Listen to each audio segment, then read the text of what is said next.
নমস্কার। কবিতার নাম পতাকায় 5 রং। কবি সুকান্ত আচার্য। বলো তো দেখি পতাকায় মোদের কয়টি রং আছে? শিক্ষক এসে শুধালেন হিসেব দ্বিতীয় শ্রেণীর কাছে। একসাথে মিলে সব ছেলে বলে চিৎকার করে জোরে, 3টি বর্ণ রয়েছে রাঙানো জাতীয় পতাকা জুড়ে। শ্রেণীর পিছনের বেঞ্চের কুলি শিশু ছিল এক বসে, পতাকায় 5 রং বলল সে মৃদু হেসে। তার কথা শুনে বাকি শিশুগুলো খায় হেসে লুটোপুটি। তখন শিক্ষক রেগে বললেন হেঁকে, বোঝাও কি করে 5টি? মাথা নিচু করে ভয়ার্ত স্বরে সরল শিশুটি বলল, উপরে গেরুয়া, মাঝে সাদা, সবুজ আছে তারই তলে, আর আছে আঁকা গোলাকার চাকা, নীল রং আছে এতে। শিক্ষক বলল, এটিকে ধরলেও রং হচ্ছে 4টি।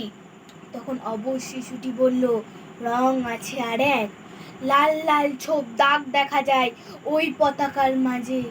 বাবাকে যখন আনলে ওরা কাফিনের ঢাকা খুলে, জড়ানো রয়েছে দেহখানা তার পতাকার ফুলে। রক্তের দাগে ছিল লাল ছোপ ওই পতাকার মাঝে। এই নিয়ে মোট হলো 5টি, এবার তো ঠিক আছে।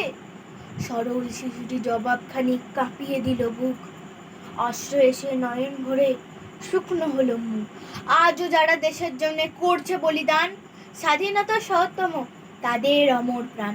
হয়েছি স্বাধীন, পেরিয়ে গেছে 70টি বছর, দেশ বাঁচাতে যাচ্ছে যে প্রাণ, রাখছে কি তার খবর?